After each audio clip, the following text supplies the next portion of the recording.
Uh, mm,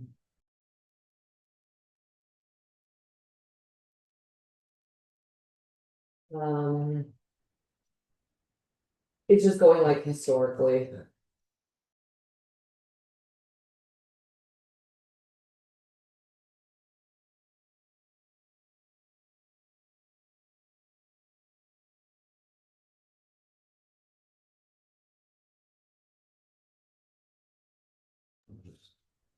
Good morning. Good morning. Chair Bear. What's up? How are you, pal? Good, good. How are you guys? Yours really coming in nice, eh? I know I was actually thinking of trimming that up. It's getting a little itchy. I was gonna ask you, I'm like, we may need to coordinate an event fucking outfit. Yeah, for sure. Yeah. For training? Yeah. Obviously.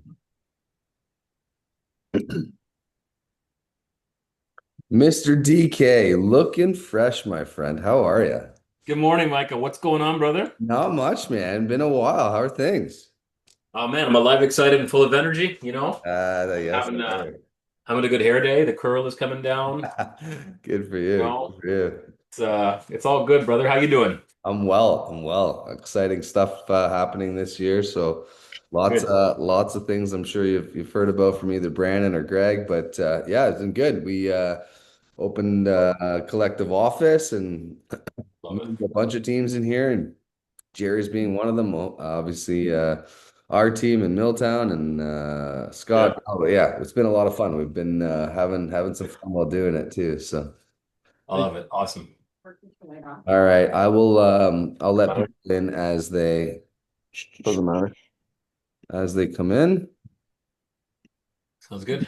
Just to let you know, we will have this recorded as well today. How's the Any AI transcript, we typically don't let them necessarily in because we transcript one ourselves, but it will be recorded and it will be on our website for anyone to take a look at down the line. Jen Brown. She's in Korea, did you say? She's in Korea? She's in Bali. I don't know. She got Mr. Towner, how are you? There we go. You're Little in. hiccup there. We're back in. Had to shut it all down, and we are rocking. Let's You're here go. now. That's what matters. What's up, guys? How's everybody doing? Very well. How are you this morning? Good. I see you're at the beautiful office. I am, yeah. DK and I were just chatting about that. We are at the beautiful office today. Yeah, we Finally we we back after a week it and a too. half.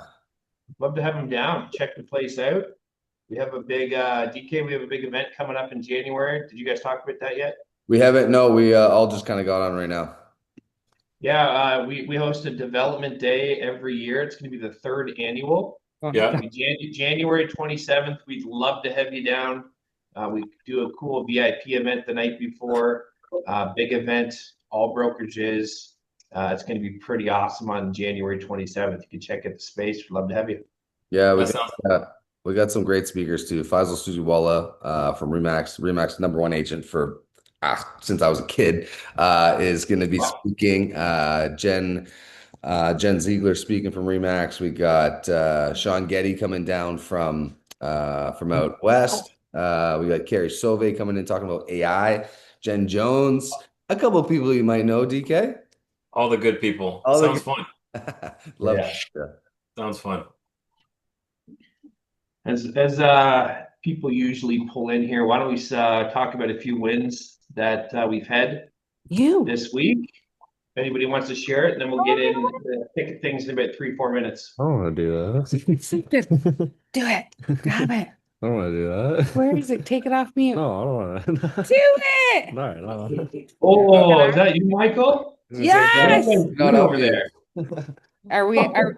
Can you hear us? Yeah. Sounds like you guys are having a fun day. Michael has a win. Got my Awesome. first accepted offer yesterday. Nice. That's funny. Is that your first one? Yeah. Congratulations, my friend. That was quick. Let's That go. was quick. Good for you. Great way to start. Let's go. Yeah. Who's got a win?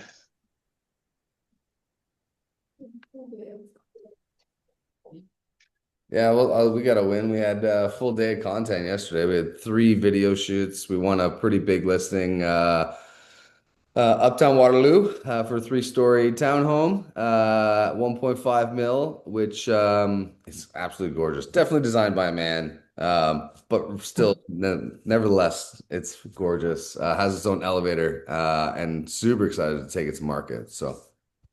Good for you guys. Yeah, I saw that. Looks great. Also saw you did three listing shoots yesterday. You guys are busy. December. Yeah, December. well, 6 listings in 10 days. It's I think Dang. we need to sell them because we're really good at listing things. So we'll Yeah. focus on the sale part. Good for you guys. Who's got a win? I got a win. DK, what's up? I competed on a listing for other agents, and when I called to ask why, I was surprised that I got it because I was convinced that the wife hated me. And he said, no, she does, but we still think you're the right guy for the job. So that's a win because That is- I Hey, became we're going to versatile. talk. We're going to talk a little bit about that today. Personalities. So Yeah, this is good. versatility. Versatility is big. Yeah, absolutely, man. Congrats. That's huge. Hey, I have a win, DK. Brandon. Oh, sorry. I was just curious, DK, why the wife didn't like you. Because I wasn't telling her what she wanted to hear. I was telling her what she needed to hear. And, her personality style is analytical, and I'm expressive and a driver under pressure. And we were not, she wasn't feeling that I was understanding her. So I switched modes Yep. mid-presentation. I became who she needed me to become. And I never argued with her, but I also didn't agree with her. And that was the key. And I just made them understand that regardless of how they feel about my personality style, who's going to get them the most money in the quickest amount of time. And if they don't think that's me, then, God bless. And you're being honest. Yeah. You have to have the courage Awesome. to be honest. And courage is not something people talk about often, but it is courage to be honest and not overlist and not cut. Also, all the other 4 agents were charging 4% full staging, and I would not do it. No. So, stuff like that. We'll get into it later. Excellent. Beautiful. Love it. Looks like Nabby generated 3 quality leads using meta ads and AI yesterday too. We saw him in action actually at the office. He literally had a call going and he had another phone texting and he was having 2 conversations at the exact same time. So the guy's on fire. But let's get into things, guys. Appreciate jumping on here. This is the last mastermind of 2026. Congratulations. We kind of made it. 1 month left, but this is going to set the tone. We have a performance recalibration workshop, and I do apologize in advance if I say some words super weird. Still recovering from some mouth surgery a little bit. I have a bunch of crap in my mouth, so I sound a little weird, but I didn't want to miss moderating my man DK. So here we are. I'm going to highlight a couple things from you, then we're going to get right into things, guys. Top 1% realtor in Canada, team leader, the Agent DK team at eXp Realty, luxury certified agent. Wild, recognized as one of the most driven, high-producing agents in the country, ranking in the top 1% of realtors across Canada and leading one of the top 50 teams nationwide. He's closed over 250 deals and $200 million in annual sales with a small but highly effective team. He knows the difference between trying to grow and being built to scale. And as we close the year, the decisions you make now set the tone for 2026. And that's why we're here. And that's why we called it the Performance Recalibration Workshop. So, DK, thank you, my man. We appreciate your time. We know it's obviously very valuable considering you do about 200 million in sales a year. So giving us an hour means the world to me, the world to our collective group here. And we're ready to learn, man. So let's get into it. So you've built a reputation for elite performance, discipline, mindset, and world-class service. Today is about pulling back that curtain, fan. And I saw yesterday you posted a quote, so I wanted to share that with everybody because it kind of made sense. So don't wish it were easier, wish you were better. So success doesn't come waiting for things to get easier. It comes from rising to the challenge. Level up your skills, your mindset, and your discipline, because when you get better, everything else does too. I saw that. I'm like, that is awesome. I love Jim Rohn. So I just wanted to share that before we kind of get into things. So just a little lead-off question for you. What's something people misunderstand about your success? First of all, thank you for that very generous introduction. I don't know who wrote that, me, ChatGPT, but it was 90% fake. And when Brandon reached out, I didn't even think. So, I mean, I have a lot of respect for Mike, Brandon, and your group. So anyway, thank you for the generous. Thank you, man. I'm happy to contribute. And I think we all have a duty to contribute back to this industry that's been so good to us. And I think we need to keep doing that so we can all grow and learn. That's a good question because there's who you are and there's how people see you, right? So I think that what's probably misunderstood about me is I've created a persona. So my name is Demetrius Kalogeropoulos. It's a nightmare. It's like, two alphabets put together. And it's not my fault. I was born that way. I was born Greek. And I was door knocking 15 years ago. And I said, when do you plan on hiring the right agent for the job of selling your home? And she said, what's your name? My name is Demetrius Kalogeropoulos. And she took my card. She goes, I can't say your goddamn name. I can't hire you. And then she shut the door and I said, okay, I got to change my name. This is a disaster. Like I'm never going to make any money. And I was literally going to change it to Jimmy Gold because I'm like, Jimmy Gold.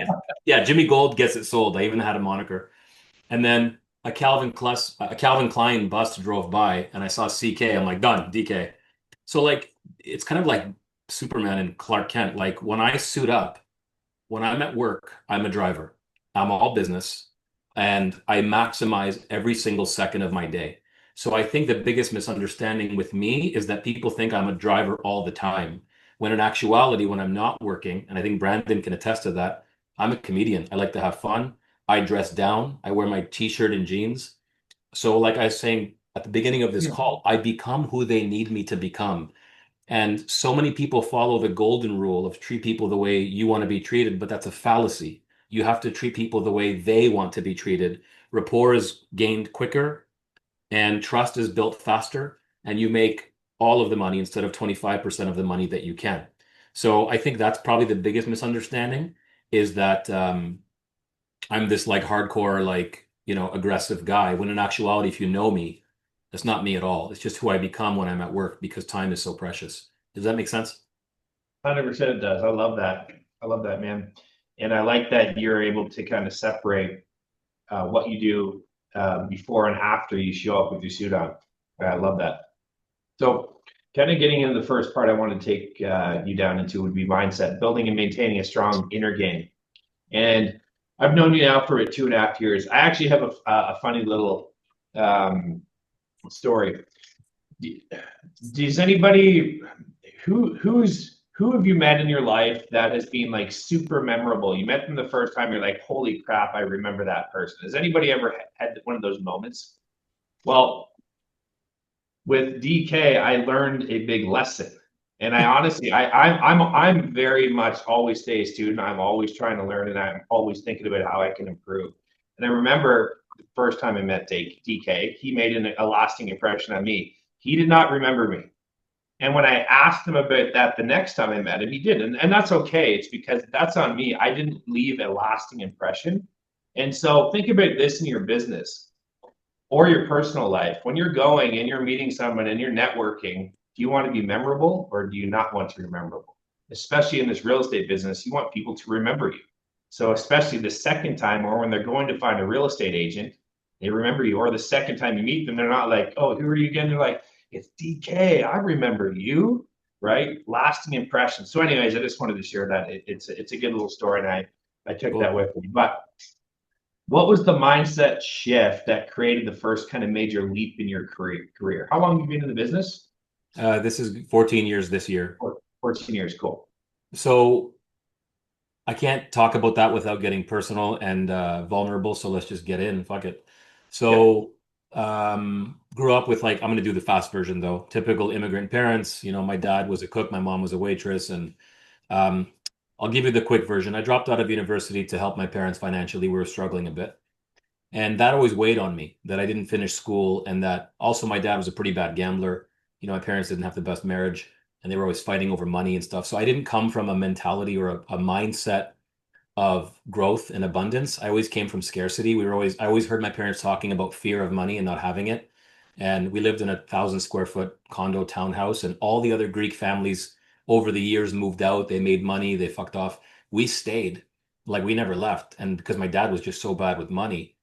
So I had embedded all of these self-beliefs that were negative and putting myself down. And it was not until I had gone to Tony Robbins' UPW where I sort of deprogrammed myself to stop thinking those limiting beliefs and then just thought, what would, I went all in. I went all in without the self-limiting beliefs that I couldn't be wealthy or achieve success because I'm not well educated or because I don't come from, you know, rich dad giving me a business or whatever. And that was the year, Brandon, literally that I went from 80 to 300 in 1 year. And then the next year went from 300 to a million. So I experienced quantum leaps. And it's not all mindset. You can't just dream of being successful and it fucking happens. It was the combination of the work ethic. But when you work hard, not assuming you'll fail and assuming you'll succeed, it's a very big difference in the way you approach things, right? It's your attitude that affects your approach, which affects your results, which affects your mindset. And it's just a never-ending loop. Well, the problem was at the beginning of that loop, I had a bad attitude. And it was like I was a victim. And like, I was just kept like being a self-deprecating. And as soon as I stopped giving up that bullshit and realizing that I'm pretty blessed to have the opportunity in front of me and I'm not, and all of that shit that had happened in my youth, if anything, taught me resilience and taught me strength, then it was exciting. And then it was just quantum leaps from there. Does that make sense? 100%. Yeah. So it's interesting. When did you go to see Tony Robbins? I know Jerry's been to see him. Obviously, big. The number one's probably speaker in the world. Yeah. When did you go to see him? When was that? I think 10 years ago. So I saw him at UPW, did the whole walk on fire thing, and then I signed up for Business Mastery immediately. So I only did two, but lasting impression. And what's ironic, a lot of people leave Tony and get depressed because you leave so euphoric and happy, then you get back to your homeostasis and everyone around you is like, what the fuck are you so happy about? Life sucks. So you end up getting like Tony Robbins depression. It's a thing. It never happened to me. It never happened to me. I just stayed and it never left me. And everything I learned, I've just incorporated into my life and never looked back. I love that, man. So I've told the story many times, but it was about 10 years ago as well, too. I was at Jay Kinder, Michael Reese's event in Dallas. I think it was one of the first events I ever went to, but that was the first major mindset shift that I had. It was when Jay Abram was on stage speaking. I won't get into the details, but he's one of the top marketers in the world, right? Very world renowned. Yeah. And I went home and I had my breakout year literally right after that. So that's pretty neat. That's kind of similarity to what you and your mindset shift and how you created some generational wealth just in the next few years following that. Awesome, man. Thank you. What is one mindset struggle you still battle with today, even at your level? Because we all have our battles, right? A lot of people just see the persona of social media online, and we know for a fact that not everything's perfect at any given time. I guess being ethnic, being European, family is very important to me. So when my family is out of alignment, whether it's my dad's in a nursing home or, sometimes when I'm thinking about that stuff, it can throw me off my game, but not for long or like if I visit my dad at the nursing home and I see him being a shell of a man and not having a dollar to his name, it makes me both proud that I take care of him, but also sad that he's where he is. And I always tell him, like, old man, you had a good life. You gambled, you partied, and fuck, you made your bed, now you're laying it. He's like, I know, I make a mistake. I make mistakes, So, he's not going to change. He's 85. So it makes me both sad that, because my dad was a very hard worker. He just was horrible with money. He had work ethic like crazy. Every restaurant in town wanted him because he knew Greek food, Chinese food, Italian food. But then I'm proud because I'm also taking care of him beyond anything I ever imagined I could. So sometimes the personal stuff, but you have to set boundaries, and like for a long time, my mom would call me, again, a Greek son, every fucking day, 10 times a day. Why you no call mommy? It's 10 o'clock. Ma, I called you an hour ago. You have one mommy. If I die, what happens? And what if I'm dead? And what if I'm on the floor dead? I'm like, Ma, Jesus Christ. So it wasn't until I told my mother and my family, hey, this is my schedule. From 9 to noon, you cannot call me because I'm busy trying to find buyers for my listings, that I stopped getting distracted. So I was getting a lot of distractions from my team, from my cell phone, from my family. And once I put in systems to ensure that and shared my schedule with people, I guess the drama and the emotion and all the bullshit just sort of faded. But I'll be honest, I have a pretty strong mindset. Like it takes a lot to throw me off, and even if it does, it only lasts for about 60 seconds. I only allow myself to get angry for about 60 seconds, and but it's rare, you know. At this point in my life, I'm pretty stoic and pretty collected. Yeah, work while they sleep, learn while they party, save while they spend, then live like they dream. Let's go. Can I talk about that? Yeah, absolutely. When I was 20, I told you guys I dropped out of school. I was selling TVs and I was cleaning buildings from 11 o'clock at night to 4 in the morning and sleep in my car and go sell TVs. And I was saving money to pay for my sister's wedding. My sister goes and fucking meets a rich guy. I'm like, for fuck's sake. And in our culture, you got to pay for half the wedding. Well, they wanted fucking surf and turf at the Westin. So, you know, all my buddies would come in to the restaurant where I was bussing tables or cleaning buildings and they'd see me. They're like, what are you doing here? And I was embarrassed. I was like, oh, I'm just helping my friend out. He owns the restaurant. Really, we were broke and I needed the money. And this just reminds me every single day of where I came from. You know, I can't allow myself to pull a heavy and think I'm the shit. I always remind myself of the toilets I cleaned, you know, the nights I slept in my car, because I truly feel like the second you think you have this figured out, you're on your decline. There's always growth. There's always room to grow. There's always more people to help. So this isn't just a poster. It's my life. It's my story, and it means a lot to me, and that's why it's here. And a daily reminder. Love that, man. Awesome, Yeah. dude. Okay, if your agents adopted just one mindset habit, what should it be and why? A habit. I always hate the questions where it's like one, like tell me one thing or what's the one thing? Yeah, Because I know. Name But name as many as you want, but so let's talk about this environment. I feel that your environment plays a big role in your success. You have a gorgeous office that I have yet to visit and I will. But you know, EXP is a cloud-based brokerage, and I think it's awesome. There's a lot of benefits to it. I used to be at another company that was bricks and mortar. That environment brought me down. I was successful despite my old company because they thought I was weird because I stood all day. I had a headset. They thought you know, they'd make fun of me like, can I get a Big Mac? Because I had a headset on and shit. You know, so like, I think that your work environment, so whether you're working at the DK office where I am or at home, your environment has to be conducive for success. In other words, anywhere I look around me, I have visual cues that knock me back onto my path. In other words, I just explained this. In front of me, I have a piece of paper that says my only goal is to make 25 contacts today. And then I look to my left and I see my vision board. And then I look over here and I see an icon of Jesus and the Virgin Mary because that's important to me. And then I see a picture of my kids. And then I see my cockpit where I prospect and I have all my objection handlers. Then I turn around and I see pictures of me with Mike Ferry on stage in Vegas, which meant a lot to me, where he interviewed me a few times. And then I see my goals light that my assistant bought me 10 years ago. And then I see this plaque here that I can explain what this is later. So it doesn't matter where I look, I can't fail because anywhere I look, I see the reasons why I'm doing this and I'm constantly reminded. But if you're sitting in the dark and you're in a corner and there's babies crying or whatever, now some people you have no choice, I get it. But if you do have the ability to work in a positive environment, stand up, bright lights, get dressed, you might not have an appointment now, but what if somebody calls you in 2 hours, says, come over and list my home? You're not dressed, you got to go home. And so I always tell my team, you got to come in. You got to come in because it's infectious. Positivity is infectious and so is negativity. So I always try to tell people your environment is extremely critical and plays a massive role in your success. Everyone has heard the adage, you become the sum of the people you surround yourself with. I believe it. So I would say that is the one thing to take away. Be very careful who you walk with. love that, man. You know, certainly a big reason that we've created this awesome space, and we all came together. And I know just from that move that we had, there's multiple people, even just I can just speak from our team, Milltown Property Group, that are utilizing that space and have created their own space within our office, and their productivity is already skyrocketing. It's already happening. It's been 3 months, right? So really love that. You've also inspired me to make my space, enhance my space even more.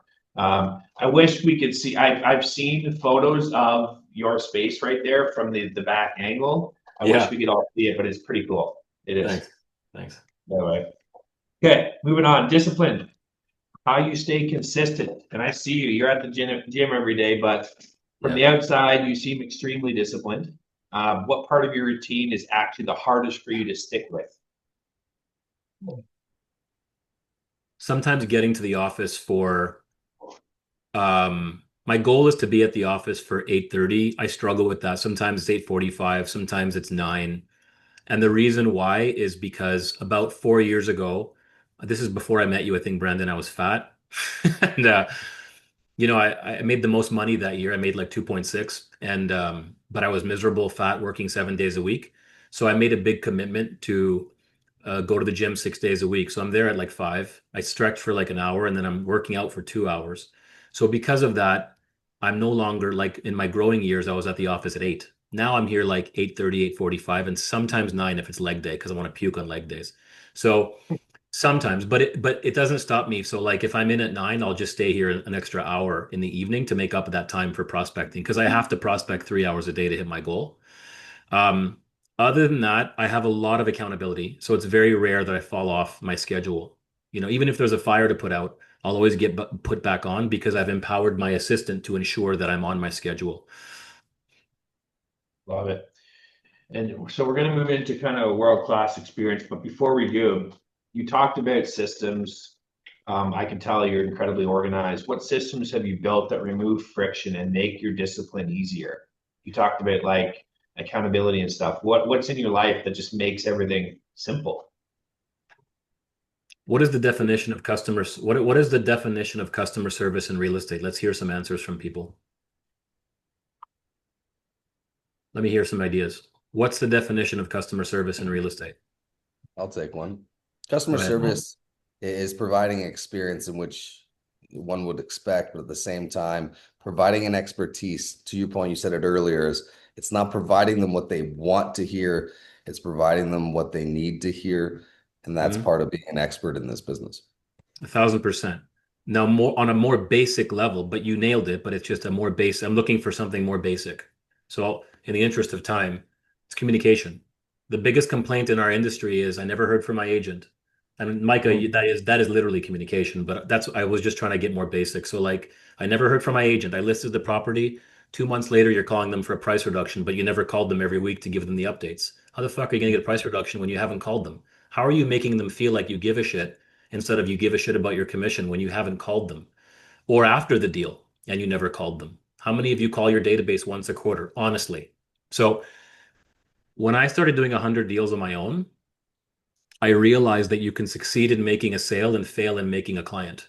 I was very transactional, and I don't know if I had a lot of repeat business the first couple of years because my wheels were spinning. Like the phone was ringing off the hook. People started hearing that I was, I guess, good at what I do, but I don't know if I was maintaining my database.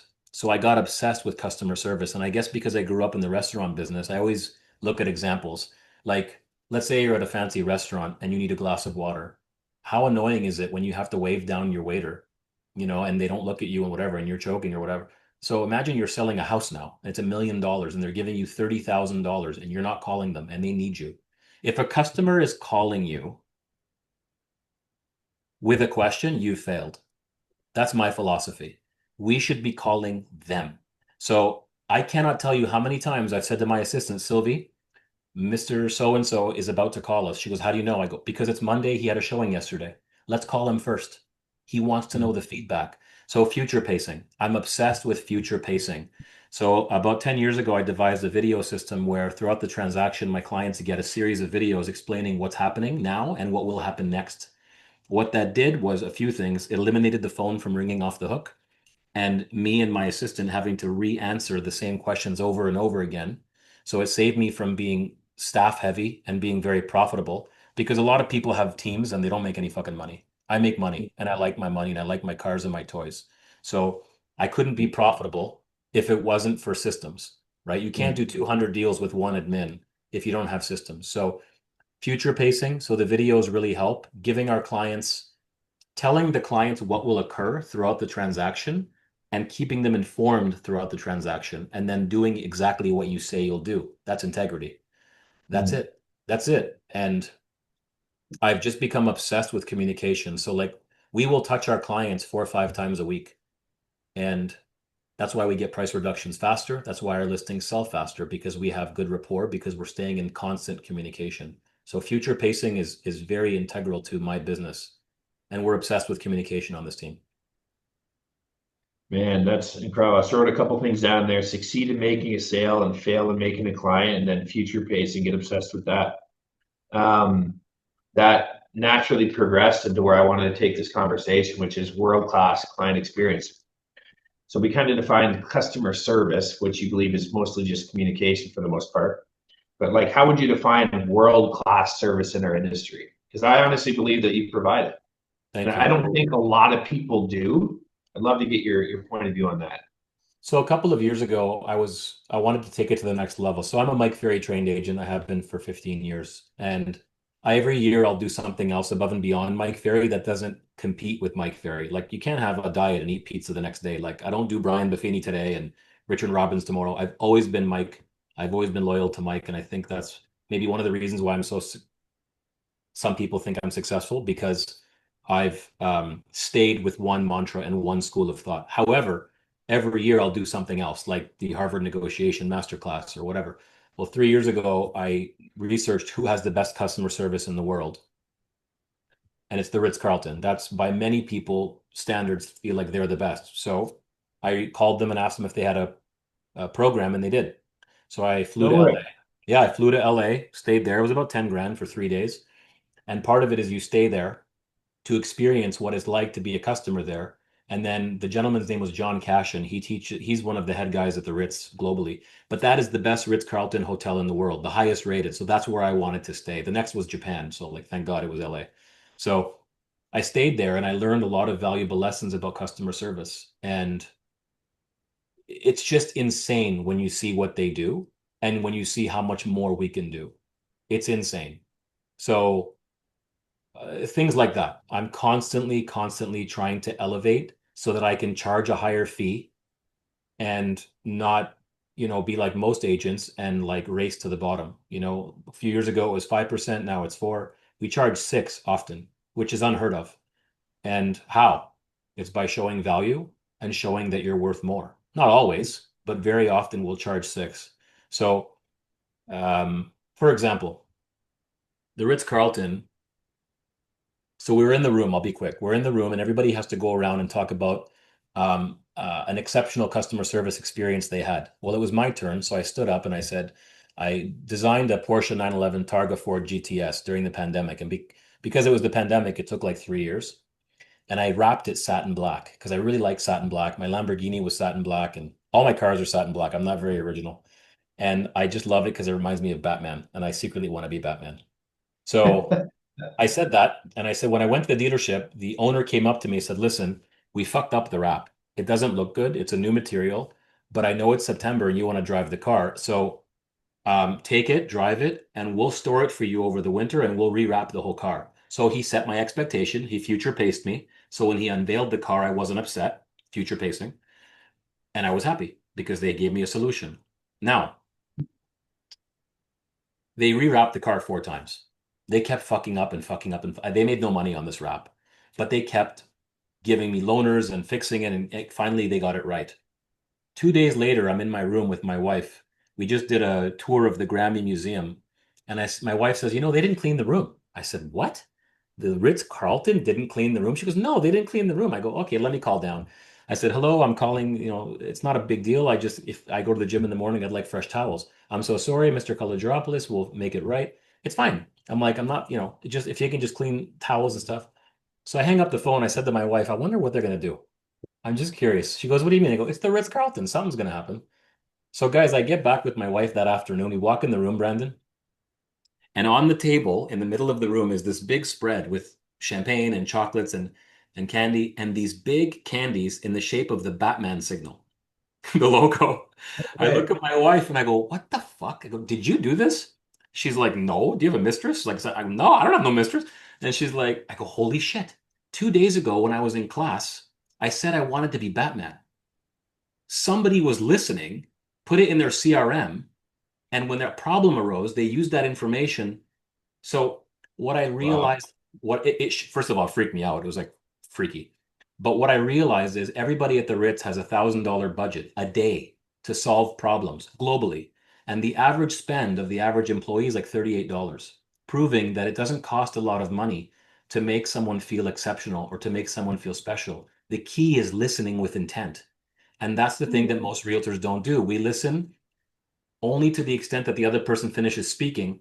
Rarely do we absorb what they're saying or even pause. We just want to talk. Most realtors just want to talk when the magic is in listening. So it blew me away. And I came back to my team and I said, we're not listening enough. We got to listen to these clients and deliver world-class service. So world-class service to me is delivering more than what's expected. If you're just giving what you said you would do, that's basic. If you do more, and I'm not just saying sold over asking, if you do more than what they expect, that's called world-class service. And that creates a walking billboard. And that's when you make one transaction turn into three. If you're just doing what you said you'd do, you might not get referrals and they'll forget who you are in 3 years. So that's the key is having a solid database, keeping very good notes, and listening with intent. Amazing. Great story with the Ritz too. Yeah. Listening with intent. I'm listening to what you're saying, taking lots of notes too. Are there specific things in your client experience systems that you do that, like, obviously you're listening, so each client could be different than the next, right? And how you're not necessarily what you're giving them or just how you're creating world-class service to them.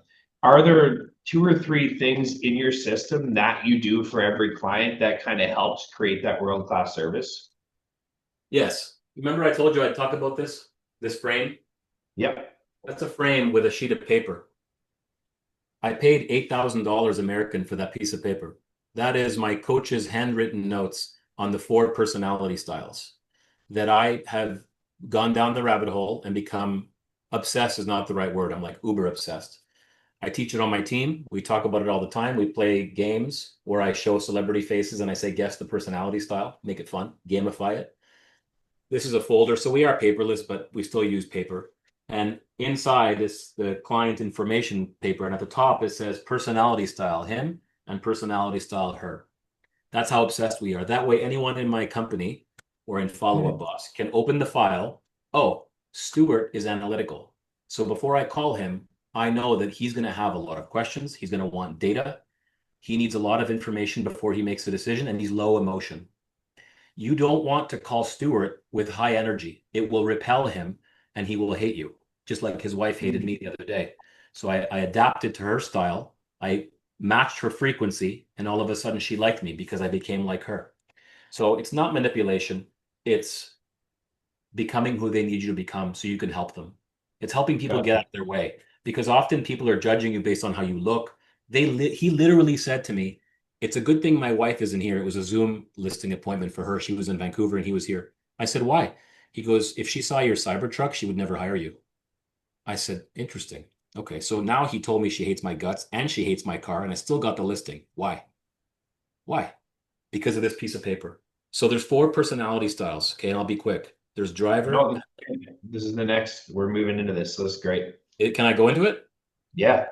Okay, so there's driver, analytical, expressive, and amiable. Everybody is one style. Everybody thinks they're all of them. Unless you have multiple personality styles or schizophrenia, you have one. As much as everybody wants to be something they're not. Now, you are another style under pressure. For example, I am expressive. You can see the inside of my jacket. I've got Panthers. Okay, I hide that shit. So expressives are loud. They talk a lot. They're the life of the party. You can often tell who's expressive by the colors that they wear or the car or the color of, if someone's got purple hair, they're probably an expressive. Now, high emotion, very hard for an expressive to stay focused. They get distracted easily. Amiables, my wife is an amiable. Amiables will often be teachers, social workers. They care. They often make the best realtors because they care. And people don't care what you know until they know that you care. So people that used to be teachers or social workers or psychiatrists, they make excellent realtors because they truly care about the customer, and the commission is the last thing on their minds.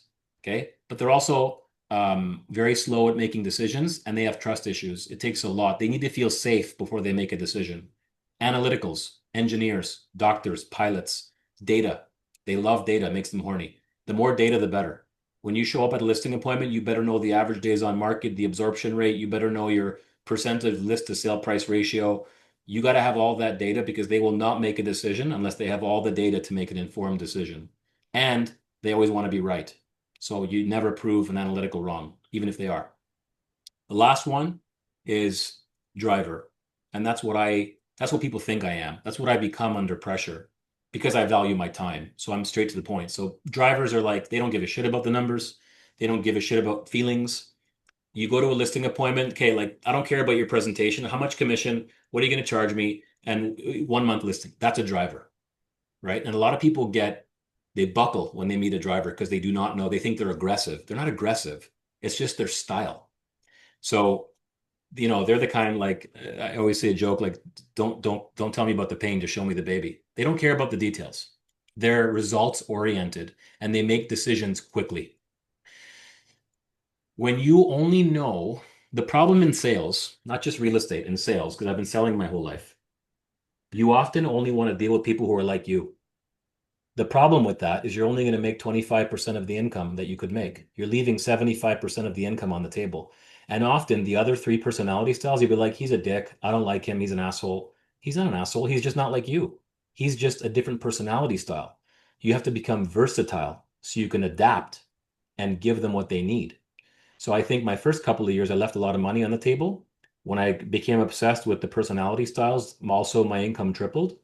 And it's at the point now where, like I said, people literally say, I don't like you, but we're hiring you, and that's because of the personality style training. So there's books you can read on it. Tony Robbins calls it DISC. It doesn't matter what you call it. Everyone has a different label for it, but I would highly suggest you learn them and also know who you are. I swear to God, if I sit here and ask everybody in this room, what personality style are you? 50% of you will say you're the wrong style. Everyone thinks they're something else. What you have to understand is it doesn't matter what you think you are. It's what people think you are. It's how the world sees you. It's not how you see you, because those are often not in alignment. So when you understand that, then you can modify accordingly. So I paid for that because Mike is like in his late 80s, and that's the original. And all the money went to charity, to the Andrea Bocelli Foundation. And because of that piece of paper, I've made millions of dollars because I got out of my own way and I dropped my ego. You ever go to a party, you're like, what a fucking asshole. I hate that guy. He's probably not like you. Or you go to a party, you're like, I love this guy. He's cool. That's because he's like you. You know what I mean? Yeah. It's Yeah, my yeah. wife. And I always remind my wife of that. When we go to a party, she's like, I like that girl. I'm like, that's because she's like you. She's amiable. She's a teacher. So we tend to gravitate to people who are like us. But the truth is, the more you become versatile, the more money you make and the better life gets. I don't just use it in sales. I use it with my kids. I use it everywhere I go in life. It's very useful, being able to read people quickly. And yeah, my business partner Greg, he's on the call too. He's incredible at this too. He's studied personality types for over a decade. He's really good at that. I know that's one of the reasons he's quite successful at what he does. Yeah. But also a good reminder, we probably need to circle back with our team and with our collective group probably and review this. Have we changed as people, right? Because would you agree that you can change over time in your personality types, or Yeah, do like most people stay the same? not like so many people think I don't want to change who I am. I want to be authentic. This is not about changing who you are. It's about learning who they are. Right. It's not about being inauthentic because the second you're inauthentic, they'll read right through you. Be you, but you have to be versatile. Only if you want to have major success. If you're happy making 50, 100 grand, fine. But you'll never get to 1 million or 2 million or 3 million if you don't have the ability to deal with all walks of life. Now, some people say, I don't want to work with engineers. I don't want to work with doctors. Fine. Then, that's fine. No, that's no judging. Now, where do you find out the personality style? How? At what point in the transaction can you figure out what they are so that you make sure you sign them up? Can anybody answer that question? Let's say the first meeting, probably The even on the prequel. phone. Exactly, the prequel, the first Yeah. initial Yeah. meeting. And Yeah. how? By asking questions. So you have to get very good at asking questions, open-ended. Tell me more about that. what's important to you. So for example, Brandon, thank you for calling me, about calling your home. Before we begin, describe your home to me. My home is 3,400 and 2,600 square feet. I have 3 bedrooms, 4 bathrooms, like 340 what? Like my lot is 55 feet by 101.6. That's an analytical. A driver will say, yeah, yeah, you'll see. Just come over to the house. You'll see. I don't want to tell you about my house. Just come over. I don't have time for this. Right away. Driver. Or, oh my God, I raised my kids here and it's so pretty and I love the memories and I just can't wait for you to see the tree where my kid used to swing.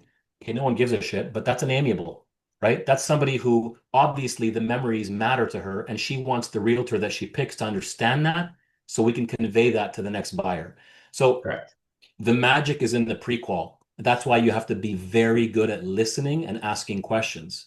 If you're talking more on the prequal, you're losing. They need to be talking the entire time. Get them talking with open-ended questions. What's important to you about selling in the spring? Where are you moving to? Why? Tell me more about that. Open-ended, right? That's where the secret sauce is, like Micah said, the first call. The first call, in my opinion, is the listing presentation. It's not when I meet them. By the time I've met them, I already know I'm getting them. It's on the prequel where I see who they are. 100%, DK. man. That's one of the things. Oh yeah, go ahead. Go Sorry, ahead, Micah. there's a quick question from Jerry. Just wondering, is there a specific training that you'd suggest for personality training, or is it somebody that did you really well, or is there something online or something that we should be looking at? This is going to sound crazy, Jerry, but the best training is be versatile in your life. So in other words, go to a movie that you wouldn't normally go see. Read a book that you normally wouldn't read. Hang out with people that normally you would never approach. That's how you become versatile. If you live the same life every day, you hang out with the same people, you listen to the same music. I love Billie Jean, but fuck, I got to listen to different songs. You know what I mean? Like, that's how you become more versatile. Now, drive a different way to work every once in a while. Like it also is good for your brain. But also, there's books you can read from Larry Wilson, who's like the godfather of this material. His name is Larry Wilson. He wrote a couple of books on it. I don't think one of the books is on Amazon or is on Audible, so you got to buy the actual book called The Four Personality Styles. So read the book, but do it in practice. Do it in practice, and then play the question game. Does everybody know what the question game is? So No. the question game is the best way to learn how to become very good at asking questions. So the question game is, hey, Brandon, I'm going to say something to you and ask you a question. You're going to answer it and ask me a question back, okay? So thanks for having me on today. How do you think it's going so far? I think it's been going pretty well. I've taken a lot of notes. Things seem to be flowing. I'm learning a lot. How do you think things are going today? I think it's good. I mean, I think I could have brought a little bit more energy. I was pretty excited about it. What are you doing after this call? After this call, I have a full day of catch up for being off for about a week with my mouth. Yeah. And then I have a get together with one of our vendors, Travers Law. So then we'll get into another question with you. So you're just living back and forth? That's it. That's called the question game. You have no idea how many people struggle with that game. It's fun, but it also shows your team just how bad they are at asking questions and creating conversation. And when you first of all, the key to the game is acknowledge, oh, you had some work done on your mouth. Like, tell me more about that. So I acknowledge what you said and I ask you a question back. It's ping pong. The And that person goes to asking thinking with intent. questions, yeah, the person asking the questions is the person who's in control. Do you We're understand, gonna do guys? The that for person next asking the questions is the person that's in control. They did studies in the military and they waterboarded people and they realized that if they befriended them, they got more information out of people than torturing them.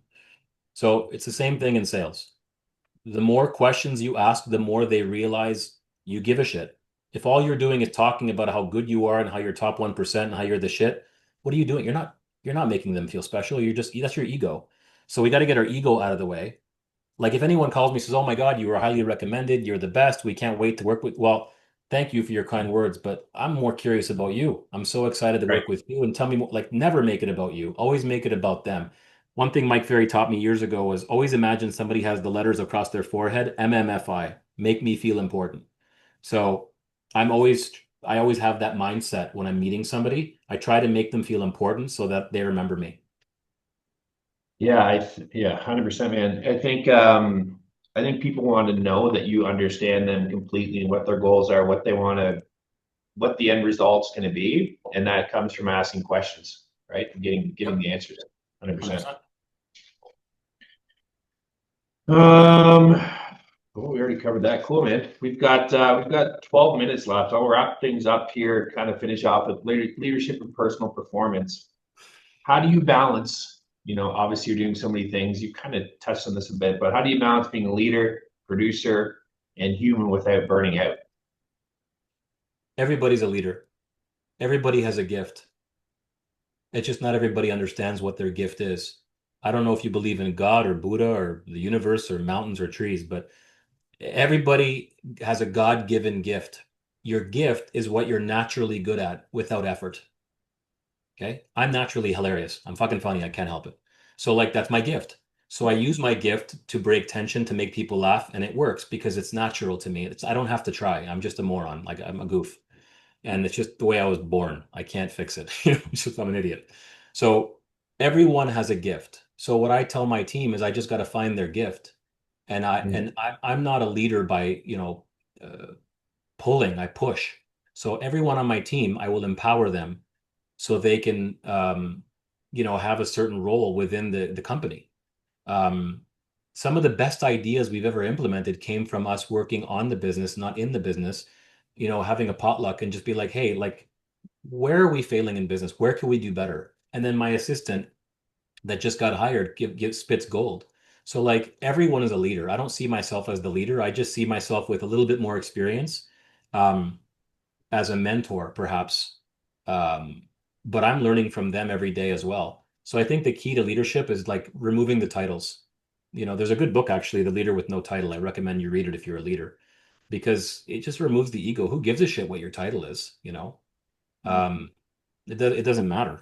So how do I avoid burnout? I empower people around me. So I've had my assistant for 11 years. That's unheard of. I bought her a Audi Q5 for her 10-year anniversary as a thank you, because I go to Greece for a month and I make 250,000 and no one even knows I left, because I've empowered her to run the business. I've sold 2,000 homes in 14 years. She's been involved in every single one of those sales. She knows how I think. She knows how I talk. She knows my expectations. So it's taking care of the people around you, making them part of the success, making them feel like they are, because it can't just be the DK show or the Brandon show. You know what I mean? It can't just be about me posting pictures of sports cars and shit. You've got to help them achieve their goals. And I realized, Brandon, that the more I made my vision board and my goals about helping them achieve their goals, my goals just automatically achieved themselves. It was crazy. I didn't even have to say, oh, I'm going to sell 100 homes this year and make whatever, 2 million. Now it's just okay, how do I get my agent to sell 100 homes? How do I get my assistant to bring in 3 deals this year? How do I build them up so they can become the best version of themselves? Because they've all seen me on the path of becoming the best version of myself. But now I'm teaching them the same things. Be healthy, work out, read good books, remove negativity from your mind, remove negative people from your life. You can't be negative in my office. Shit, I fired somebody for yawning too much. I'm not kidding. I just don't allow negativity in my office. Well, shit, she was 21 years old. She was an assistant and she kept yawning. And my full-time assistant said, you better not yawn when DK gets here. She goes, we can't yawn. She goes, no. You're yawning on the phone? That's the first point of contact when someone calls. I go, first of all, you're 21 years old. When I was 21, I was partying in Montreal all night, got hammered, drove back the next day, and I sold 1,000 TVs. Fucking yawning at 21. So I just don't allow negativity at all in my environment, because I worked so hard to create this positive environment. One person can ruin it. And I think everyone here knows that. One. It's very infectious. Positivity is infectious, and so is negativity. Yawning is infectious. So I promote healthy living, and I promote everyone working their asses off, but also enjoying themselves. Everyone on my team takes long vacations. Everyone fucks off. And everyone's business is taken care of. I'm not the only one that lives a good life here. Everyone has a nice car, everyone has a good life, and that's what it's all about. DK, a question for you. Can you run me through what your average day, 3 hours a day, you're prospecting? What does that look like for you? What does that look like for your team? How do you establish yourself going into that? What's the mindset and even the activity base? What does that 3 hours look like for you? So there's different ways to run a team. So I'm not saying my way is the only way. It's just this works for me. Okay. I'm still in production, right? So I know that if I don't make 3 hours of calls a day, I'm not going to make the money that I need to have the life that I have. So I've made the connection in my mind between the calls and the life I need. So that's what keeps me focused and driven. So I have to make calls from 9 to noon, and then I try to go at 3 listing appointments a day, right? Like 1, 3, and 5. It's very rare I have 3 a day. During the pandemic, I did, but that's my goal, right? And if I don't, they're time blocked. So if someone calls in while I'm prospecting, my assistant pre-quals them, sets the appointment, puts them in the schedule. Pre-list is already out the door. The package is on my desk in 30 minutes. She's like, you have a listing appointment at 1 o'clock. They're signing. I already asked them. They're not interviewing anyone else. Like that's a machine now. And that's because I trained the shit out of her, to be like a clone of me. So they know I come in 8:45. I talk to them for 15 minutes, discuss what's going on. Are there any fires to put out? Usually not. And then I shut my door. If my door is shut, it means don't bother me. If they bother me, they give me $100. If I leave my office, I give them $100. That's the idea. And a couple of times I had to pee last week and I fucking had to give $100 and it really pissed me off. So I might buy diapers, but I won't leave my office for 3 hours unless I've made my 25 contacts. When I was younger, like Norton here, I had a goal that if I didn't give 25 business cards out a day, I wouldn't go home. Sometimes I didn't go home till 1 o'clock in the morning because I didn't know where to give the fucking cards. So I'd go to gas stations and I'd put $5 gas just to give a business card to the attendant. And I'd stop at businesses and like that was my goal. If I went home with business cards in my pocket, I failed. So I've never gotten rid of the connection between contacts a day and the life that I have. I have to make 25 contacts a day. That's the best and least stressful thing. Instead of saying I got to sell 200 homes, that's stressful as hell, right? Nope. My only job is 25 contacts a day, 5 contacts an hour, maybe more, depending on the conversations. So that's The it. end result, yeah, the end result is very overwhelming, and I have to keep retelling myself and people on my team that every day, right? Like, don't focus on that 200 deals that you want to accomplish. What can you get done today? What can you get done in the next 90 minutes? We really need to simplify that because it's very overwhelming and heavy on our brain to think about how do I sell 200 homes by December 31st with January 1st. So there's never been more distractions in our industry than now, ever. So my job is keeping those distractions the fuck out of my head and the fuck out of my office, from social media to my staff, to my parents, to my family, to my kids, to my cell phone. You have to lock out all of the distractions for 3 hours a day because whatever it is can wait. Whatever it is can wait. But our ego tells us, no, I got to put out that fire. No, that's you self-sabotaging so you don't make your contacts. You don't have to do that. And a lot of teams don't grow because they think they have to babysit their customers and do it. No, you don't. Delegate. You'll be shocked at what people can do, probably better than you. And my only job is to bring in business. That's it. I'm not touching admin. I'm not doing CMAs. I'm only talking to people on the phone and going on appointments and negotiating contracts. That's it. And when you get to that point, life is good because I know my job. If I leave my office and I'm chit-chatting at 10 a.m., my assistant has the authority to say, get back in your office or give me $100. Like you have to have that accountability or you just won't succeed. So Jerry has a question. Thank you for that. That's incredible. You kind of touched a little bit on it, but he said, what's your current support level, current org chart look like? I didn't join EXP for recruiting. I joined EXP because I gave Roy LePage $150,000 my last year, and I was like, fuck that. So the recruiting is a great side hustle for people that are killing it. I'm like super impressed. It's never been my goal. It might be one day. I only have 35 people in my downline, and it was all people that organically came to me. And So all I of think, them, yeah, sorry. And I honestly appreciate that. I think what he actually meant is your org chart, like organizational chart inside your team. Like, where's your support? You have your assistant that basically is oh, including you. Sorry. sorry, I thought he meant org, like organization. No, it's all good. So does he mean what's my support system for my team members?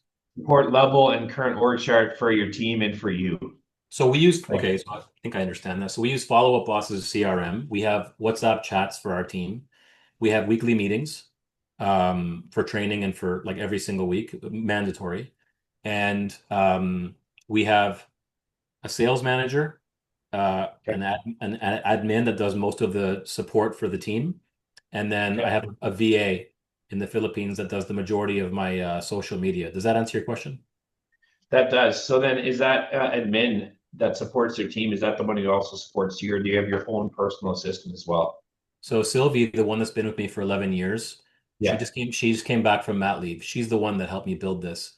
And I said Yeah. to her, look, I'm grateful for what you did for me, but now we're shifting your title from DK's admin to sales manager. So I've given her a new role, and her role is to manage the 4 salespeople that I have.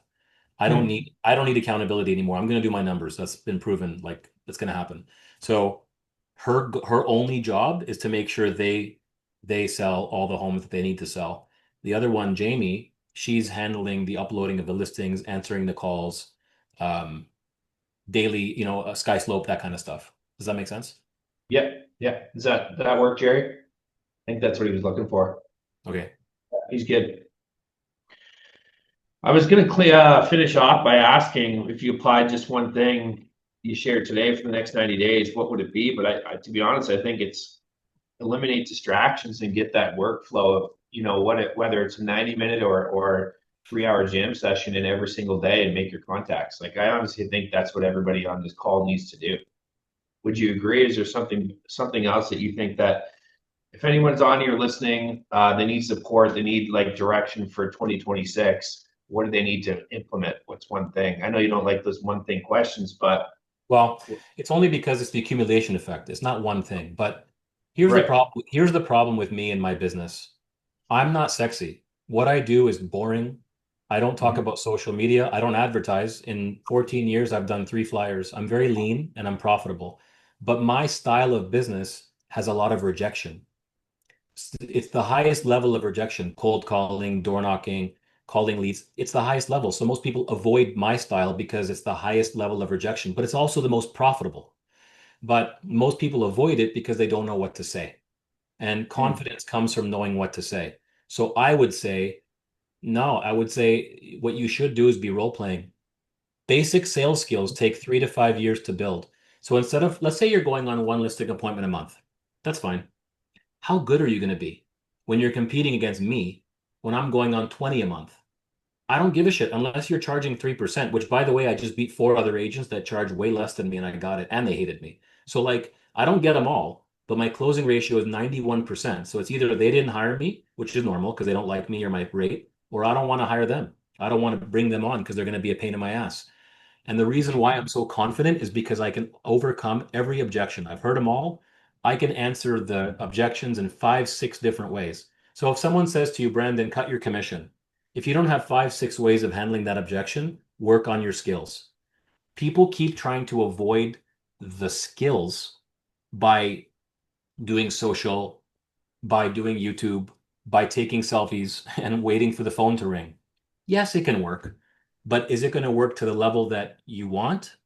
Unless, again, you only want to make 40, 50K a year. If you want to make $1 million, you've got to learn this game. You've got to learn what to say. And here's the good part, guys. The scripts haven't changed in 50 years. It's the same objections that real estate agents have had for 50 years. Cut your commission. I have a friend in the business. I want to wait until the spring, stage my home. I only want to give you a 30-day listing. I have they have not come up with new material. So why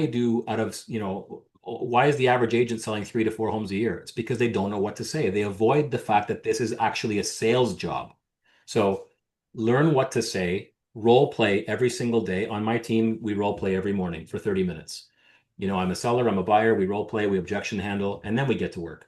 The idea is to screw up at the office so you don't screw up in public. Because if you're only getting 1 appointment a month, you want to make sure you get it, right? You might not get another chance in a month. Does that make sense? Big time, man. So Yeah. role play. No, I can safely say that that's what we did religiously for the first 5 years when I got into the business. We role played every single morning. Yeah. Right. Listing appointments, buyer appointments, what to say, objection handlers, we did it all. And it sharpened the axe. And it's something we're getting back into as a team. As our team, Milltown Property Group, we've started doing more role playing attached to some of our team meetings, and it's working out very well. So I can definitely appreciate that. Thank you. So Brandon, people always see the final result, but they don't see the work that goes in. Like Tony Robbins says, you get rewarded in public for what you practice in private.